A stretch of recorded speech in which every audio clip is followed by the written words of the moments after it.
3 करोड़ से ये अभी डेली ट्रेडिंग करते हैं। ट्रेडिंग के धंधे में पैसा आता म्युनिसिपैलिटी के नल से है और जाता सबमर्सिबल से। मैं लोगों से कहता हूँ अगर 10 लाख रुपए नहीं है तो भाई ट्रेडिंग मत करो। तो मैं कहता हूँ अगर इमोशंस पे कंट्रोल नहीं हो रहा तो सीधा बिजली में ही हाथ लगा लो। कितना लॉस किया बताएंगे आप लोगों को? मेरा लॉस करीब 2-2.5 करोड़ का था। मैं इससे ट्रेड करता हूँ और 3.5 बजे ये 3.5 करोड़ रुपए जो है वापस आ जाते हैं। सो मेरे साथ है आज दीपक वाधवा जी। सर आपका बहुत बहुत स्वागत है हमारे चैनल पर। और हम पूरी कोशिश करेंगे कि आपका जो ज्ञान का सागर है वो सारा मैं आप निचोड़ लूँ आज, और मेरी जो ऑडियंस है उनको मैं दे दूँ और उनको पूरा एक प्रॉफिटेबल ट्रेडर में बनाऊँ। थैंक यू दीपक दैया भाई, थैंक यू, थैंक्स बुलाने के लिए। 3 करोड़ से ये अभी डेली ट्रेडिंग करते हैं। सुनकर आपके स्टार्टिंग में होश उड़ गए होंगे। तो सर ये सच है ना कि आप 3 करोड़ से डेली ट्रेड करते हैं? क्योंकि अब मुझे ही मैं ये बात हजम नहीं हुई थी, तो ऑडियंस तो बेचारी कई लोग हजम नहीं कर अब पा मैं रहे थे। आपको इसे ऐसे एक्सप्लेन करता हूँ कि सुबह 3 करोड़ यहाँ पड़े होते हैं, मैं इसे बाज़ार में डालता हूँ, मैं इससे ट्रेड करता हूँ और 3:30 बजे ये 3.5 करोड़ रुपए जो है वापस आ जाते हैं। यानी कि मैं इंट्राडे ट्रेड करता हूँ। इंट्राडे आप करते हैं? जी, जिसकी कि कैपिटल मैं 3 करोड़ 3.5 करोड़ के आसपास यूज़ करता हूँ। ओके, 3 करोड़ से आप ट्रेडिंग करते हैं? जी। ये 3 करोड़ से इतना बड़ा अमाउंट आपसे मतलब अभी तो स्टार्टिंग से तो ऐसा कर नहीं रहे होंगे आप। कब से और कैसे जर्नी स्टार्ट हुई? एक्चुअली देखिए, जब मैं पहले 2015 में मैंने ऑप्शन ट्रेडिंग का काम शुरू किया 15 में? तो तब भी मेरे पास पैसा भरपूर था, क्योंकि मैं बिजनेस बैकग्राउंड से आया था इस ट्रेडिंग के धंधे में। तो मेरे पास पैसे की कमी नहीं थी, टचवुड। फिर मेरे को काफ़ी लॉसेस हुए, फिर मैं काफ़ी एक डिप्रेसिंग स्टेज में आ गया, जैसा कि हर ट्रेडर के साथ होता है, मोस्ट ऑफ द देम। और एक डेटा जो एनएससी का है वो ये बताता है कि एनएससी और सेबी का जो डेटा है वो ये बताता है कि 90% लोग जो है ट्रेडिंग में लॉस में हैं। तो मैं भी अछूता नहीं था, मैं भी लॉस में था। कितना लॉस किया बताएंगे आप लोगों को? मेरा लॉस करीब 2-2.5 करोड़ का था। 2 से 2.5 करोड़ का जी। लॉस? और उसके बाद फिर मैंने लर्निंग शुरू की। मैं डिप्रेशन में चला गया था, फिर मैंने वहाँ से लर्निंग शुरू करी। कहाँ से आपने लर्निंग की? बुक्स के थ्रू, वीडियोस के थ्रू, या फिर खुद से ही सीखा? नहीं, एक्चुअली क्या है, बुक्स और जो वीडियोस हैं वो पर्याप्त नहीं हैं। आज के दिन अगर मैं देखूं उन्हें, उस वक्त भी नहीं थी। अच्छा। क्योंकि क्या है कि कोई, देखिए, ये है ज्ञान पैसा कमाने का। तो ये भी कोई 100% यूट्यूब में नहीं डाल देता फ्री में। लोग उतनी सी, एक जैसे कहते हैं ना, पूरी इतनी बड़ी जर्नी है तो वो इतना सा पार्ट डाल देते हैं जो कि ओके। 20-25% होता है। 70% पार्ट जो होता है वो छुपा होता है, वो उनके पेड कोर्सेज में होता है।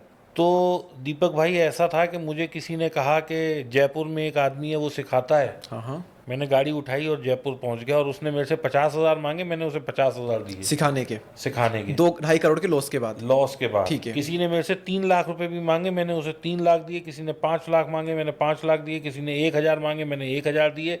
और जिसने मुझे फ्री में सिखाया उसके लिए मेरा आज तक दिल में एहसान मानता हूँ मैं उन लोगों का जिन्होंने मुझे फ्री में सिखाया।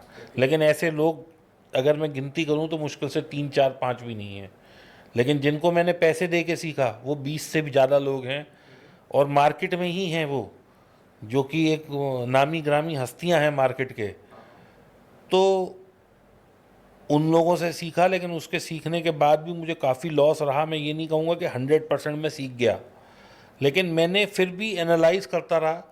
तो आप ये समझें कि मैंने ए किसी से सीखा, बी किसी से सीखा, सी किसी से सीखा, डी किसी से सीखा, और मैंने वर्णमाला अपनी खुद की बना ली। ओके। तो मैं उसमें एक्सपर्ट हो गया और मेरे को ये समझ आने लग गया कि बाज़ार में मुझे क्या करना है। और बहुत इजी स्ट्रेटजीज चलाता हूँ मैं। कोई बहुत ऐसी, मतलब मैंने कई लोगों के सेटअप देखे हैं जहाँ पे वो 8 मॉनिटर, 10 मॉनिटर, 12 मॉनिटर, 15 मॉनिटर लगा के बैठे हैं। लेकिन जब मैं उनसे कहता हूँ भाई दिखाओ तुम कमा क्या रहे हो, तो वो कमा नहीं पाते, क्योंकि कमाई जो होती है वो बहुत सिंपल चीज़ों से हो जाती है। तो मैं उन्हीं सिंपल चीज़ों का सहारा लेता हूँ और थोड़ा थोड़ा पैसा करके मैं कमा लेता हूँ।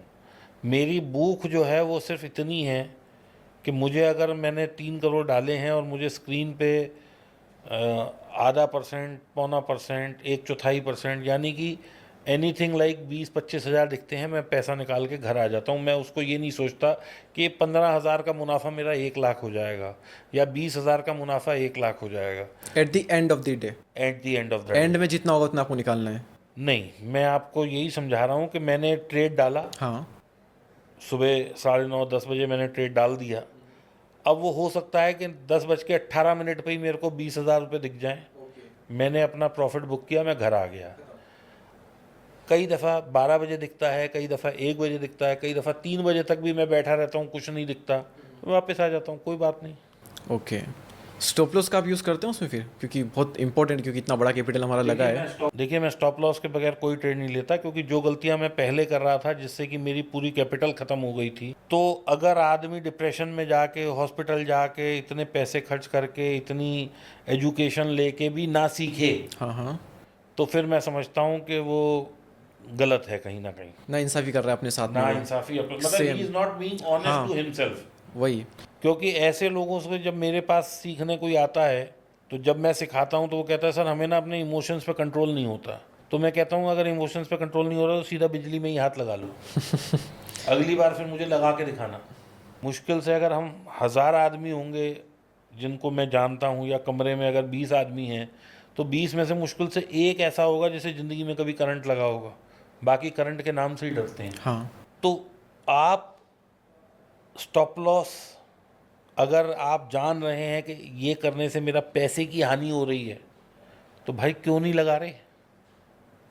लोगों को लगता है ना कि अगर मैंने स्टॉप लॉस लगाया, वो हिट कर गया, और हिट करने के बाद वापस ऊपर चला गया, तो मैं स्टॉप लॉस नहीं लगाता तो मेरा ऊपर ही जाता। ये कुछ गलत मेंटेलिटी होती है जो एक दीपक भाई, न्यू ट्रेडर्स की होती हाँ, है। इसका जवाब ये है कि मैंने 100 रुपये की चीज़ ली, 80 पे स्टॉप लॉस लगाया, 85 आया, तो मेरी आंखों में कोई गर्म सिलाई तो नहीं लगा ली ना मैंने। भाई तब भी तो मैं स्क्रीन के आगे ही बैठा हूँ, मैं 85 पे दोबारा पकड़ लेता हूँ उसे। भाई कल मैं आऊँगा, कल दोबारा 100 पे लूँगा, इससे बेटर मैं 85 पे दोबारा ले लूँ और 5 का ही दोबारा स्टॉप लॉस लगाऊँ या 10 का स्टॉप लॉस लगाऊँ, और हो सकता है ये दोबारा 120 चला जाए, जो कि आप कह रहे हैं कि ये दोबारा ऊपर चला जाएगा, इसलिए मैं स्टॉप लॉस नहीं लगा रहा। तो केवल स्टॉप लॉस में बटन ही दबाना है, आंखों में सिलाई नहीं मार लेनी। तो आपको वो जब ऊपर जाता दिखेगा दोबारा पकड़ लो उसे। ओके, लेकिन नए ट्रेडर को थोड़ी पता होता है कि अब लगेगा कि अब ज़्यादा दाम में हम ले रहे हैं, ऊपर बढ़ गया तो। देखो भाई साहब, आपको दाम कोई फ़र्क नहीं पड़ता। मैं उन लोगों को ये बता दूं कि दाम का कोई इंस्टेंस ही नहीं है। ओके। आप 100 की चीज़ खरीदो, 200 की खरीदो, 500 की खरीदो, 50 रुपये आपने खाने हैं तो 50 ही खाने हैं ना। 500 वाले में भी आप 50 ही खा रहे हो और 100 वाले में भी 50 खा रहे हो। तो महंगा और सस्ता तो तब है जब आपने इसको खरीद के घर लेके जाना है। करेक्ट। मैंने तो 50 रुपये खाने हैं और निकलना है। अब मैं 200 रुपये की चीज़ खरीदूँ और 50 रुपये खा लूँ, 300 की चीज़ खरीदूँ 50 खा लूँ, 500 की खरीदूँ 50 खा लूँ, तो मैंने 100 रुपये की चीज़ ली 120 खाने के लिए। अब वो 80 आ गई, मैं स्टॉप लॉस लेके निकल गया। वो 85 आई, मैं दोबारा घुस गया। वो 120 आई, मैं तब निकल गया। ओके। तो कहने का मतलब ये है कि you are not buying something to your home, you are travelling in it. आपको बस में बैठना है, 10 किलोमीटर सफ़र करना है, उतर जाना है, बस। अब आप वो स्टेशन ए से चलो, बी से चलो, सी से चलो, क्या फ़र्क पड़ता है?